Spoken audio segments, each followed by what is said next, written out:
ঠিক নেই, তুমি কেন মসজিদে আসবে? তোমার বাপকে আগে মসজিদে সালাত আদায় করতে পারো, তারপরে তুমি মসজিদে আসবে। এই বাক্য হচ্ছে এটা কুফরি বাক্য, এটা সঠিক বাক্য নয়। এই বাচ্চাদেরকে মসজিদ থেকে দূর দূর করে তাড়িয়ে দাও।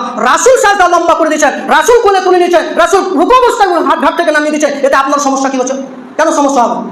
প্রায় মুসল্লিরা আবার খুব জ্বালা হয়, খুব জ্বালা যন্ত্রণা হয় যখন বাচ্চা ছেলে আছে। কেন তো জ্বালা যন্ত্রণা হয়? ও তো মারবে, একটা অপরকে মারবে, একে অপরকে মারবে, কথা সত্য। হাদিস বাবা, আমরা বলছিলাম এই আশুরায়ে মুহররমের হুসাইন রাদিয়াল্লাহু তাআলা আনহুকে হত্যার সঠিক ইতিহাস কোনটা? আসলে রাসূল সাল্লাল্লাহু আলাইহি ওয়াসাল্লাম হাসান এবং হুসাইন রাদিয়াল্লাহু তাআলা আনহুমাকে অত্যন্ত ভালোবাসতেন, খুব ভালোবাসতেন।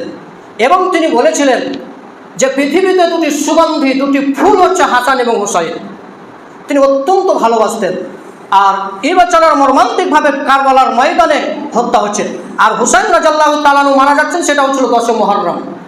যেটা হুসাইন রাদিয়াল্লাহু তাআলা কারবালার ময়দানে মর্মান্তিকভাবে হত্যা করা হচ্ছে, সেদিন হচ্ছিল 10 মুহররম। যেদিন ফেরাউন ডুবে যাচ্ছে, সেদিন হচ্ছিল 10 মুহররম। আর এর কারণে ইতিহাসটাকে উলটপালট করে দিয়েছেন। তো হাসান এবং হুসাইন রাদিয়াল্লাহু তাআলা আনহুকে আল্লাহ রাসূল অত্যন্ত ভালোবাসতেন।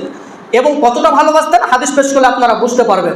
এবং তিনি বলেছেন যে হাসান এবং হুসাইন হচ্ছে পৃথিবীতে দুটি সুগন্ধি, দুইটি ফুল। এবং এটাও বলেছেন আল্লাহ হাসান হুসাইনকে আল্লাহ যে ভালোবাসে, আল্লাহ তুমি তাকে ভালোবাসো। আল্লাহ রাসূল বলেছেন আল্লাহ আমি হাসান হুসাইনকে ভালোবাসি, আল্লাহ তুমি হাসান হুসাইনকে ভালোবাসো। এবং হাসান হুসাইনকে যারা ভালোবাসে আল্লাহ তুমি তাদেরকেও ভালোবাসো। মানে অত্যন্ত তিনি ভালোবাসতেন। একদিন মসজিদের নববীতে এরকম খুতবা প্রদান করছেন, তো আশপাশে হাসান হুসাইন খেলাধুলা করছেন। মানে তার সুগন্ধি, তার ঘ্রাণ রাসূল সাল্লাল্লাহু আলাইহি ওয়াসাল্লাম পেতেন।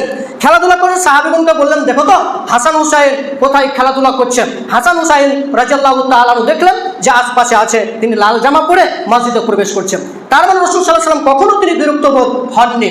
এবং একসময় হাসান এবং হুসাইন লাল জামা পরে মসজিদে প্রবেশ করছে, তো তিনি ছোটোর কারণে হোঁচট খেয়ে পড়ে যাচ্ছেন। তখন রাসূল সাল্লাল্লাহু আলাইহি ওয়াসাল্লাম মেম্বার থেকে নেমে যেয়ে হাসান হুসাইনকে কোলে তুলে নিলেন এবং কোলে তুলে আবার মেম্বার থেকে নেমে হাসান হুসাইনকে রেখে দিলেন। এটা বেয়াদবি করা নয়, এটা রাসূল সাল্লাল্লাহু আলাইহি ওয়াসাল্লামের শিশুদের প্রতি সহনশীলতা এবং দয়া দেখানো হয়েছে। এটা ছোট বাচ্চাদের প্রতি দয়া এবং সহনশীলতা দেখানো হয়েছে যে রাসূল ছোট বাচ্চাদের কত ভালোবাসত, অত্যন্ত তিনি ভালোবাসতেন, তিনি কোলে উঠিয়ে নিতেন। এমন হাদিস পাওয়া যায় রাসূল সাল্লাল্লাহু আলাইহি ওয়াসাল্লাম সালাতে দাঁড়িয়ে আছেন, সালাতে রুকু করেছেন, হাসান এবং হুসাইন রাদিয়াল্লাহু তাআলা আনহুমা তারা দুজন তাদের গায়ে চেপে নিয়ে তারা ঘোরা খেলতে আরম্ভ করেছে। এমন হাদিস পাওয়া যায় রাসূল সাল্লাল্লাহু আলাইহি ওয়াসাল্লাম সাজদায় আছেন, সাজদার অবস্থায় মাথায় বসে গেছে হাসান এবং হুসাইন। আল্লাহ বলে দিলেন মুহাম্মদ তুমি তোমার সাজদাকে লম্বা করে দাও, তুমি তোমার সাজদাকে লম্বা করে দাও, যতক্ষণ পর্যন্ত হাসান হুসাইন না নামবে ততক্ষণ পর্যন্ত তুমি সাজদা উঠেও না। তো এখন হাদিস পাওয়া যায় যে সাহাবীগণ বুঝতে পারলেন যে নামাজ কেন দেরি হচ্ছে, তারা পরবর্তী বুঝতে পারলেন যে হাসান এবং হুসাইন রাসূলের গর্দনে চেপেছিলেন। এমন হাদিস পাওয়া যায় হাসান এবং হুসাইন রাসূলের গর্দনে চেপে থাকতেন, সাজদা অবস্থায় তিনি নামিয়ে দিয়ে সাজদা করতেন, কখনো তিনি বিরক্ত বোধ হয়নি। আপনাকে আমি হাদিস থেকে কিছু বুঝতে পারছি কি, আপনার মধ্যে আকলমান্বিতা খুব কম, আপনার মধ্যে খুব দুর্বলতা, আপনার শরীরে খুব অহংকারিত। এর কারণে আপনি বাচ্চাদেরকে ধমক দিয়ে ছিটিয়ে দেন। কেন ধমক দেবেন? বাচ্চারা সালাত নষ্ট করে না, বাচ্চারা সালাত বরবাদ করে না। সালাত বরবাদ হয় তিনটি কারণে। তার একটি কারণ হচ্ছে গাধা, একটি হচ্ছে কালো কুকুর, একটি হচ্ছে মহিলা। এই তিনটি জিনিস সালাতকে নষ্ট করে দিতে পারে, কিন্তু বাচ্চা সালাত নষ্ট করতে পারে না।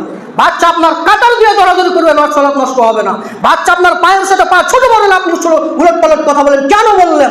আপনার হাদিসের মধ্যে কমতি রয়েছে, আপনি হাদিসের কাম রাখেন না। এর কারণে বাচ্চাদেরকে আপনি অকথ্য ভাষায় মসজিদ থেকে তাড়িয়ে দিয়ে বলেন তোমার বাপ ঠিক নেই, তুমি কেন মসজিদে আসবে? তোমার বাপকে আগে মসজিদে সালাত আদায় করতে পারো, তারপরে তুমি মসজিদে আসবে। এই বাক্য হচ্ছে এটা কুফরি বাক্য, এটা সঠিক বাক্য নয়। এই বাচ্চাদেরকে মসজিদ থেকে দূর দূর করে তাড়িয়ে দাও। রাসূল সাজদা লম্বা করে দিয়েছেন, রাসূল কোলে তুলে নিয়েছেন, রাসূল রুকু অবস্থায় ঘাট থেকে নামিয়ে দিয়েছে। এতে আপনার সমস্যা কি হচ্ছে? কেন সমস্যা হবে? প্রায় মুসল্লিরা আবার খুব জ্বালা হয়, খুব জ্বালা যন্ত্রণা হয় যখন বাচ্চা ছেলে আছে। কেন তো জ্বালা যন্ত্রণা হয়? ও তো মারবে, একটা অপরকে মারবে, একে অপরকে মারবে, কথা সত্য। হাদিস খুলতে চান আমার শুধু বসবেন না, হাদিস খুব ফেস টু ফেস আপনি আমার কাছে চাইবেন, হাদিস বসবেন না আমার কাছে বসে চাইবেন হাদিস দেখান। কোথায় বাচ্চারা মারামারি করবে, দৌড়াদৌড়ি করবে, ফাটাফাটি করবে, সুচ দাববে, আরো কিছু দাববে, এটা করা যাবে না। আমার শুধু বসবেন, যে হাদিসের নাম্বার, হাদিসের হাওয়ালা সহ মুসলিম, বুখারী, আবু দাউদ, তিরমিজি যাবতীয় হাওয়ালা থেকে আপনাকে আমি হাদিস নম্বর দিয়ে আপনি মোতালা করবেন, তখন বুঝতে পারবেন যে বাচ্চাদের কি গুরুত্ব রয়েছে। কেন বাচ্চাদেরকে বলা লাগবে আপনাকে বাচ্চাদেরকে তাড়িয়ে দেওয়া হবে? কেন বলা লাগবে? বাচ্চাদেরকে স্নেহর দয়াতে দেখতে হবে, মায়ের দয়াতে দেখতে হবে। রাসূল সাল্লাল্লাহু আলাইহি ওয়াসাল্লাম এটা মসজিদে করেছিলেন, বাড়িতে নয়। হাসান হুসাইন রাদিয়াল্লাহু তাআলা মসজিদের ভিতরে সাজদায় চেপেছিলেন, ওটা বাড়িতে নয়। হাসান রাদিয়াল্লাহু তাআলা আনহু রুকু অবস্থায় মসজিদের ভিতরে চেপেছিলেন, ওটা বাড়িতে নয়। সাহাবায়ে কেরামদের ভিতরে, ওটা বাড়িতে নয়। ওটা জমাত সহকারে, একাই জমাত নয়, জমাত চলছে অবস্থায় হাসান হুসাইন তার এসে গর্দনে চেপে রুকুতে অবস্থায় চেপে নিচ্ছে, তার ডিস্টার্ব হয় না, আপনার ডিস্টার্ব হয়। সাবধান, আজ থেকে তওবা করে দিবেন, বাচ্চাদেরকে ধমক দিবেন না, সাবধান থাকবেন। আমরা আলোচনা করছিলাম হাসান এবং হুসাইন রাদিয়াল্লাহু তাআলা আনহুকে অত্যন্ত রাসূল সাল্লাল্লাহু আলাইহি ওয়াসাল্লাম ভালোবাসতেন, কখনো তিনি বিরক্ত বোধ হননি, কখনো তিনি বিরক্ত বোধ হননি।